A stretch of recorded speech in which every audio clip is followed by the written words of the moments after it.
Hi, welcome friends. Telugu మిత్రులు స్వాగతం. Welcome to today's video. After Christmas holiday ఈరోజు market open అయింది బాగానే. ఇట్ ఈజ్ ఓకే, స్టేబుల్గా ఉంది. మార్కెట్ ఏం పడిపోలేదు. నెవర్ ది లెస్ ఈరోజు కూడా అంటే హాలిడేలో ఉన్నా కూడా వీళ్ళు చెప్పాలంటే మన ఎఫ్ఐఐస్ హాలిడేలో ఉండి కూడా దగ్గర దగ్గర ఒక 2,300 కోట్లకి అమ్మారు. మొన్న 24వ తారీఖున కూడా అమ్మారు, ఈ రోజు కూడా అమ్మారు. ఈ 2 రోజులు కలిపి 5,000 కోట్లు పైచలకు అమ్మారు. అయితే మన వాళ్ళు డిఐఎస్ కొన్నారు, 3,000 కోట్లు 3,300 కోట్లు పైచలకు కొన్నారు అని. దానివల్ల ఏంటంటే మార్కెట్లో స్టెబిలిటీ వచ్చింది. వాళ్ళు ఏమీ అగ్రెసివ్గా అమ్మలేదు, మన వాళ్ళేమి మరి ఇది ఏమి కొనలేదు. బాగుంది. అంటే మార్కెట్ ఒక పక్కనేమో హాలిడే మూడ్లో ఉంది, వాల్యూమ్స్ కొంచెం తక్కువగానే వస్తున్నాయి. రెండో పక్కన ఏంటంటే అమ్మేవాడు అమ్ముతున్నాడు, కొనేవాడు కొంటున్నాడు. వాళ్ళు అమ్ముతున్నారు, ఎఫ్ఐఎస్ అమ్ముతున్నారు, మనం కొంటున్నాం. వాళ్ళు ఏంటంటే they have their own reasons. Valuation ఎక్కువగా ఉంది, కొంచెం తగ్గితే చూద్దాము అనుకుంటున్నారు. వాళ్ళు తగ్గకపోతే అప్పుడు తెలుస్తుంది. ఇప్పుడు రేపు పొద్దున బడ్జెట్ ఉంది ఫిబ్రవరిలో, అంటే ఫిబ్రవరి 1st కల్లా వచ్చేస్తుంది బడ్జెట్. బడ్జెట్ కొంచెం బాగుందనుకోండి, గవర్నమెంట్ ఇంప్రెస్ అయ్యి కొద్దిగా గ్రోత్ ఓరియంటెడ్ బడ్జెట్ ఇంట్రడ్యూస్ చేసింది అనుకోండి. For example income tax limits పెంచింది అనుకోండి. ఇన్కమ్ ట్యాక్స్ లిమిట్స్ పెంచితే ఏమవుతుందంటే సేవింగ్స్ పెరుగుతాయి. జనాల దగ్గర క్యాష్ అంటే క్యాష్ సేవింగ్ వస్తుంది, క్యాష్ సేవింగ్ వస్తుంది. అది ట్యాక్స్ రూపంలో పోకుండా క్యాష్ రూపంలో ఉంటుంది. అంటే పర్చేసింగ్ పవర్ పెరుగుతుంది. పర్చేసింగ్ పవర్ పెరిగితే కొంచెం యాక్టివిటీ బాగుంటుంది. బట్ ఏదో పాట ఉంది కదా హిందీలో, సౌతన్ చష్మా బీచ్ మే ఆయే నయన్ మిలే కైసే. సౌతన్ చష్మా అంట, జయబాదురి, అదే జయబచ్చన్ గారి సినిమా పాట. రూఠే రూఠే పియా మనావు కైసే అని ఉంటుంది ఆ పాట స్టార్టింగ్. సౌతన్ చష్మా బీచ్ మే ఆయే నయన్ మిలే కైసే. ఈ కళ్ళు కలుపుదామంటే ఈ సవితి ఈ కళ్ళజోడు ఒకటి అడ్డం వచ్చేస్తుంది. సౌతన్ చష్మా బీచ్ మే ఆయా అని ఎందుకు చెప్తున్నానంటే, ఇన్ఫ్లేషన్ అనే సవితి అడ్డం ఉంది. ఇన్ఫ్లేషన్ తగ్గితే తప్ప ఆర్బీఐ కరుణించదు. రేట్లు తగ్గించడం అనే కార్యక్రమాన్ని ఇన్ఫ్లేషన్ తగ్గితే కానీ చేయదు. ఆ ఇన్ఫ్లేషన్ ఏమో ఓ పట్టాన్ని తగ్గి రావటం లేదు. ఓ పట్టానేమో ఈ ట్రంప్ గారు గెలవటం కాదు కానీ డాలర్ రేటు పెరిగిపోతుంది. లక్కీగా ఆయిల్ పెరగలేదు. ఆయిల్ పెరిగితే ఇంకా చాలా ఇబ్బందిగా ఉండేది. ఆయిల్ ధరలు పెరగలేదు కానీ డాలర్ పెరిగింది. డాలర్ పెరగటం కొద్దిగా ఇబ్బందిగానే ఉంది. సో మామూలుగానే కొంచెం సెల్ మోడ్లోకి వచ్చింది మార్కెట్. ఇయర్ ఎండ్ కదండి, ఫైనాన్షియల్ ఇయర్ ఎండ్ కదా. ఫైనాన్షియల్ ఇయర్ ఎండ్లో న్యాచురల్గా వస్తుంది. నవంబర్లో వచ్చింది, డిసెంబర్లో రికవర్ అవుతుంది జనరల్గా కొద్దిగా, లేదా డిసెంబర్లో వస్తే జనవరిలో రికవర్ అవుతుంది. అట్లా కాదు, ఇది అక్టోబర్ ఎండ్ మొదలైంది, నవంబర్ అంతా కొట్టేసింది ఓవరాల్గా. డిసెంబర్ కూడా అలాగే వేళతేలా పోతున్నది. నవంబర్ డిసెంబర్ 2 నెలలు ఆల్మోస్ట్. మరి ఇంకా నవంబర్ డిసెంబర్ అయిపోతే జనవరి నుంచి వస్తుందా రికవరీ అంటే న్యూ ఇయర్ కదా, చూడాలి మనం. We are very likely that we get some recovery, some sort of relief in January. ఈ ఇయర్ అయిపోయింది కదా, ఇంకా ఇప్పుడు రేపు ఒక్క రోజు ట్రేడింగ్ ఉంది ఏమండి. ఆల్రెడీ 26, 27, 28, 29 మార్కెట్ సెలవు. శని ఆదివారాలు 30, 31 ఈ 3 సెషన్స్ ఏముందండి. 2-3 సెషన్స్లో ఏం మిరాకిల్స్ ఏం జరగవు. But one thing is for sure, market is in consolidation mode. అది అంతేకాదు, నిఫ్టీ మీకు చూపిస్తాను. నిఫ్టీ స్టిల్ బిలో 200-డే మూవింగ్ యావరేజ్. ఈ 200-డే మూవింగ్ యావరేజ్కి దిగువన ఉంటుంది చూడండి, ఒకసారి ఇక్కడికి వచ్చింది కదా 200 డే మూవింగ్ యావరేజ్ దిగువకి, మరొకసారి 200 డే మూవింగ్ యావరేజ్ దిగువకి వచ్చింది. అయితే కొంచెం బింకంగా ఉంది, బెట్టుగా ఉంది. అంటే ఇక్కడి నుంచి తగ్గిన తర్వాత కొంచెం రికవర్ అయింది, ఈరోజు పడలేదు.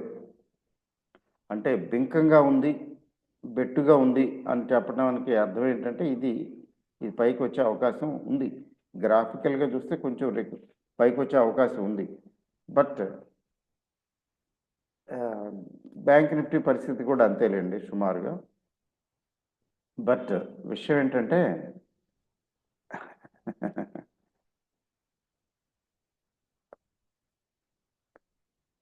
బ్లాక్ ఫ్రైడే అంటారు కదా, ఏదో అమ్ముకోవడానికి బ్లాక్ ఫ్రైడే అంటారు. మనకేంటంటే భయంకరంగా అమ్మేశారనుకోండి షేర్లు, సెల్లింగ్ ఎక్కువ వచ్చింది అనుకోండి మార్కెట్లో, మనకి అది black Friday.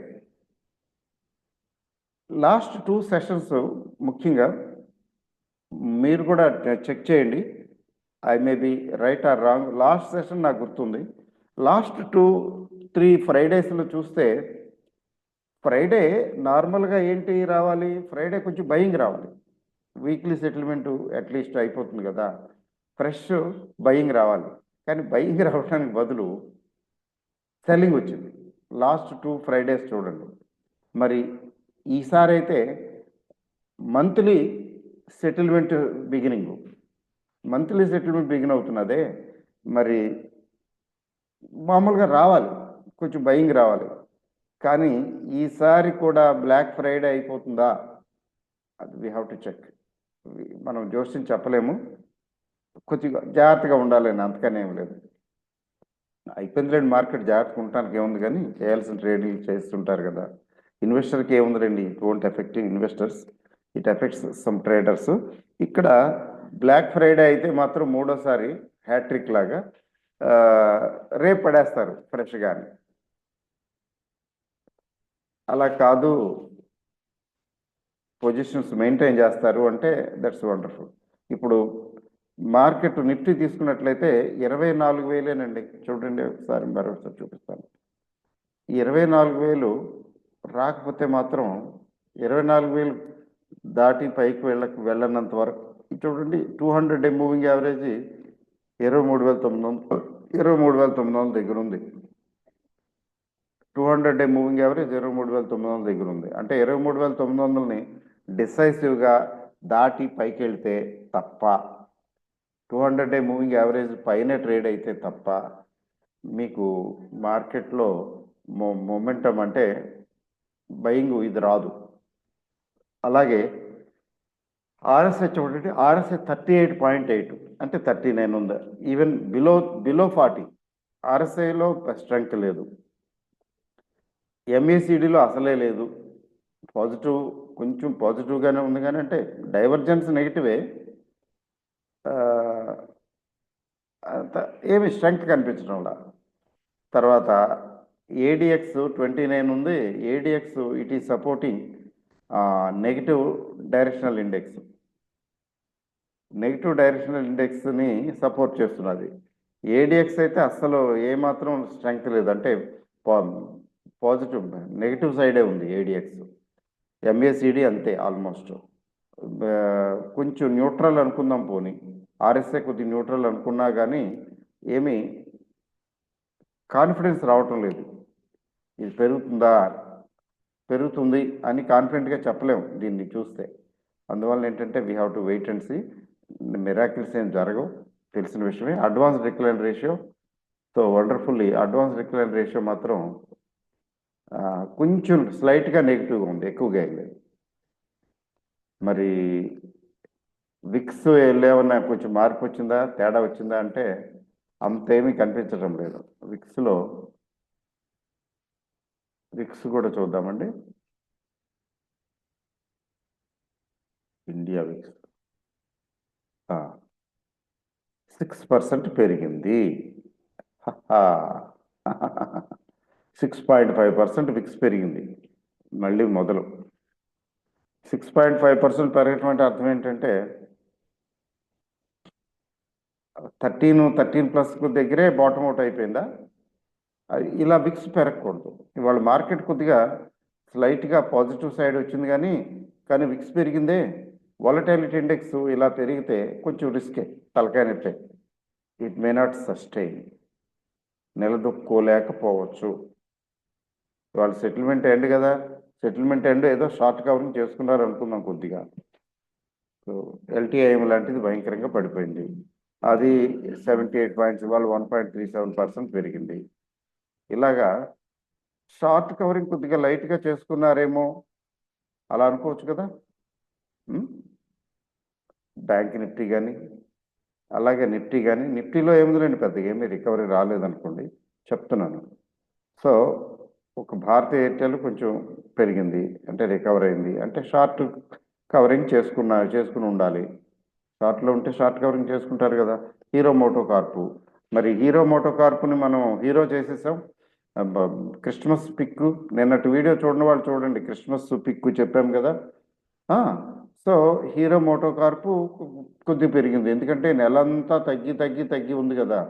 Hero Moto carp భయంకరంగా పడిపోయింది, అందుకని కొద్దిగా తగ్గింది, అందులో విశేషం ఏం లేదు. బజాజ్ ఫైనాన్స్ కూడా గట్టిగా పడేశారు కాబట్టి జస్ట్ లెస్ దాన్ 1%. అంత మాత్రానికి దానిలో స్ట్రెంగ్త్ ఉన్నది అని చెప్పడానికి లేదు. ట్రెండ్ కూడా చాలా భయంకరంగా పడింది కాబట్టి రికవరీ మోడ్లోకి వచ్చింది న్యాచురల్గానే. బజాజ్ ఆటో కూడా అంతే, బజాజ్ ఆటోని చితక బాధేశారు, అందుకని కొద్దిగా వచ్చింది. మరి టాటా మోటార్స్ కూడా అంతే. ఇట్లా ఇవన్నీ ఏంటంటే ఏం సూచిస్తున్నాయి అంటే బాగా తగ్గాయి కదండి, కొంచెం రికవరీ మోడ్లోకి వచ్చాయండి, అంతేనండి, అలా అనుకోవాలి. సో వాలటాలిటీ ఇండెక్స్ 6.5% పెరగటం బుల్స్కి ఏమాత్రం శ్రేయస్కరం కాదు. కాబట్టి రేపు మార్కెట్ పెరుగుతుందా అంటే డౌటే, చూద్దాం. మామూలుగా అయితే టెక్నికల్స్ స్ట్రాంగ్గా లేవు, చార్ట్ స్ట్రాంగ్గా లేదు, మరి వాలటాలిటీ ఇండెక్స్ పెరిగింది కాబట్టి కొంచెం ధైర్యం చాలటం లేదు రికవర్ అవుతుంది పెరుగుతుంది అని చెప్పడానికి. అయినా పెద్ద యాక్టివిటీ ఉండకపోవచ్చులేండి, ఎందుకంటే ఇయర్ ఎండ్ కదా, క్యాలెండర్ ఇయర్ ఎండ్, హాలిడేస్ మూడ్లో ఉంటారు మెయిన్ ప్లేయర్స్, ముఖ్యంగా ఈ ఎఫ్ఐఎస్ వాళ్ళు. కాబట్టి మూడు సెషన్స్ ఉన్నాయి. ఏదైనా కానీ జనవరిలో చూడవలసిందే. జనవరి ఒక 15 తర్వాత ఏమవుతుందంటే జనవరి 10వ తారీఖు నుంచి ఈ కొత్తగా రిజల్ట్స్ రావటం మొదలు పెడతాయి ఓ పక్కన, ఇంకో పక్కనేమో బడ్జెట్ సన్నాహాలు. బడ్జెట్ ఫిబ్రవరి 1 కల్లా వచ్చేస్తుంది కదా. సో బడ్జెట్ ఎక్స్పెక్టేషన్స్ మీద వాలటాలిటీ ఉంటుంది, అంటే వాలటాలిటీ పెరిగే అవకాశం ఉంది తప్ప మరి చూడాలి. అసలు ఇది అనేది కొంచెం ట్రెండ్ అనేది ఫిబ్రవరిలోనే. ఎట్లా అండి అంటే ఫిబ్రవరికి వచ్చేటప్పటికి రిజల్ట్స్ చాలా వరకు కంపెనీ రిజల్ట్స్ వచ్చేస్తాయి, చాలా వరకు ఒక ఐడియా వస్తుంది. రెండోది బడ్జెట్ వస్తుంది, ఒక పక్కన రిజల్ట్స్ ఇంకో పక్కన బడ్జెట్, ఉక్కిరి బిక్కిరి అయిపోతాం అన్నమాట. దాంతో ఏంటంటే ఫిబ్రవరి is the deciding month. February decide చేస్తే దాన్ని బేస్ చేసుకుని మార్చ్ ఏమాత్రం కొద్దిగా ఇబ్బందికరంగా అనిపించిన మార్చిలో మళ్ళీ సెల్లింగ్ వచ్చేస్తుంది. బాగుంటే మాత్రం మార్చిలో అందుకుంటుంది. అది ఏదైనా మార్చిలోనే, ఫిబ్రవరి మార్చిలోనే, కానీ జనవరిలో అంత వాలటాలిటీ పెరగటం తగ్గటం, రిజల్ట్స్ని బేస్ చేసుకుని తగ్గించడం పెంచడం. ఈ కంపెనీ రిజల్ట్ బాగుందంటే ఆ రోజున పెంచుతారు, ఈ కంపెనీ రిజల్ట్స్ బాగోలేవు అంటే పడేస్తారు, అట్లా చేస్తుంటారు. ఒకటి రిజల్ట్స్, తర్వాత బడ్జెట్ ఎలా ఉంటుందనే ఊహాగానాలు, వాటి మీద జరుగుతుంటుంది. కాబట్టి we can't expect any miracles. That's what I want to drive home. తర్వాత ఫైనల్గా ఏంటంటే మర్చిపోయిన చెప్పడం, మీకు ఇప్పుడు ఇది వస్తున్నది కదా, ఏమొస్తున్నది, డిస్కౌంట్ వస్తున్నది కదా, క్రిస్మస్ ఆఫర్ ఉంది. Wealth creation tips app, wealth creation tips app ఎవరైనా మీరు చేసుకుంటే డౌన్లోడ్ చేసుకుంటే